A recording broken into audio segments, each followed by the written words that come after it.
right, it's time for Happy Hour, and joining me this evening, RT correspondent Kristine Frazao and Jake Brewer, Chief Strategy Officer at Fission Strategy.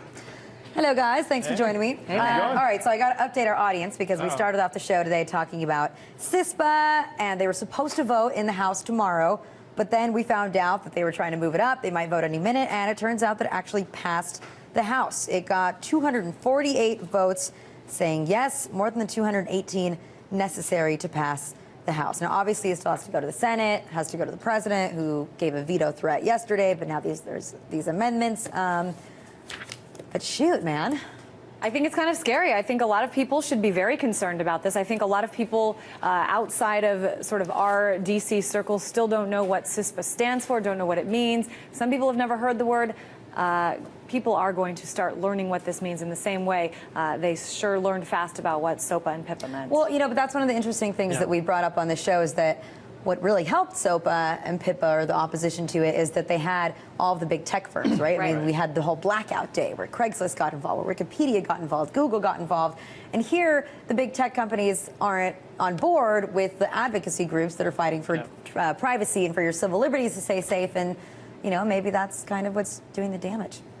Anyway, we'll probably be talking more about this tomorrow, but should we move on to some fun stuff? Sure thing. always ready for that. Okay, so, well, the White House Correspondents' dinner is coming up this weekend. Big, fancy event here in D.C. And guess who Fox News invited to sit at their table? Take a look. The White House Correspondents' Dinner is on Saturday, and it looks like it's going to be the most fantastic red carpet of the season. Well, it's something. Jimmy Kimmel will be roasting President Obama. Lindsay Lohan will be there with her lawyer. What? And Fox News invited Kim Kardashian and Kris Jenner. Yeah, Fox News also wants Kim Kardashian to sit with Lindsay Lohan at their table. Beautiful. You know, I feel like every year around prom time, you hear of a high school student who writes to like 50 porn stars and invites one of them to come to prom with them. And they're kind of usually, so, you know, nerdy guy, doesn't feel like he can get a date, and they always agree, and you always hear one of those stories. And I feel like... Are you calling Kim Kardashian a porn star? I'm calling the White House Correspondents' Dinner the nerd prom. And I feel like totally that's prom. what we're seeing here, is that the nerds are now reaching out to the cool people and saying, will you please validate us in this totally ridiculous way? Although in this case, Fox News is the incredibly wealthy nerd, too, course, that got a lot of cash. Yeah. Well, I mean, I think it's very interesting that they want Lindsay Lohan and Kim Kardashian to sit together. Certainly, that just means that Fox News will be in the limelight of every single entertainment news outlet on the planet. No one's going to pay attention to what Obama said anymore, right? Because Kim Kardashian and Lindsay Lohan are there. Exactly. They probably got more airtime this year than anybody else anyway. So Donald Trump was big last year, I remember. and a very uncomfortable Donald Trump.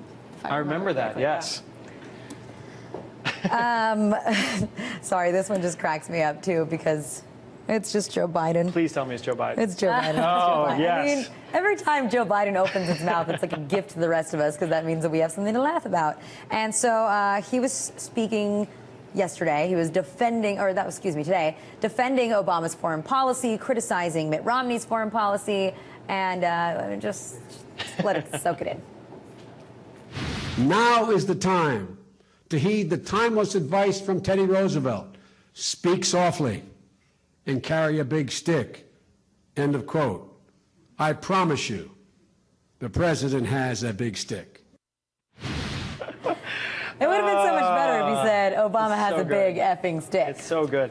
You know, you know when we found out that Ronald Reagan had actually been really brilliant and had written all of his own communications on like handwritten notes for years and years, and everyone thought he had not done that, and it was just all communications people. I feel like 10 years from now, we're going to find out that Joe Biden knew everything that he was doing, and every time he opened his mouth in this way, I think he knew. has to know. He has to know. There's no way he can say so many things. He knows what he's doing, but I can't tell if he doesn't care or if it's just kind of uncontrollable. I think he knows everyone's going to go. They're going to talk about it. I mean, Joe Biden hasn't been in politics for longer than any of us here have been alive. He is not stupid. He's the vice president of the United States. He has to know when you say something. And I'm pretty sure the clip got cut off, but I'm pretty sure people in the audience started laughing. Like, are you joking? It was a joke, right? That went over well. Yeah. But of course, then there's always the problem of joking about your foreign policy. When his deadpan is what really sold it. Away. Yeah, totally. I believe in the big stick after that.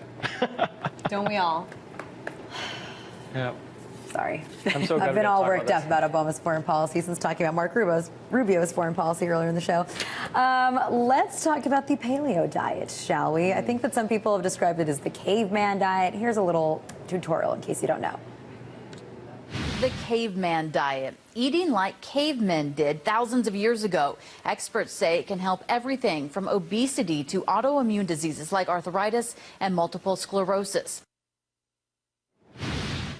All right, so I mean, the paleo diet is out there, right? You can read about it, find out about it. Yeah, I've talked to friends who have done it and found a lot of success. They enjoy it. There you go. So here's a guy in North Carolina who has diabetes. He was hospitalized. Then he did the paleo diet, and he said that it worked for him. He had lost 45 pounds. He started to blog about his success. But it turns out that in North Carolina, they basically want to send him to jail for this because he doesn't have a license as somebody who is allowed to technically practice dietetics or nutrition. Yeah. I mean, really? You can't write a little personal blog and say that this works for me? This pisses me off to no end. The obesity rate of North Carolina is 27.8%. More than 1 in 4 people in the state are obese. And here's somebody who took it under their own control, lost 45 pounds, went off of pills, is no longer on the healthcare system that other people would have to pay for. And that's what we're going after. That's what the Board of Dietetics and Nutrition of North Carolina has decided to attack. Somehow loosely connected with the healthcare system. Right, who knows? I mean, it's so ridiculous that we're spending time going after these. I mean, this is no different than me saying, you know, I found God and God has made my life better and I'm going to tell you about it. And them coming after me for writing about that fact and you don't have a license to write about God. You're not a priest. Exactly, right. I'm not a priest, so I can't talk about God apparently. This is a First Amendment issue and this is a really big deal and I hope North Carolina gets it right. I think it's absolutely outrageous that they would even ask him to change his blog, to do anything. I mean, that's what blogging is about. Everyone knows it's a personal opinion. I think on one hand, it's easy to say that if you have a problem, a lot of people do consult the internet. They're misled. They get sent off to these Nigerian scandals and stuff like that. But you got to know that when you go on the internet, not everything's going to be factual. This is when it goes too far in terms of the needing licenses. Yeah, I got to wrap it up because we're out of time, guys. Sorry, but thanks for joining me.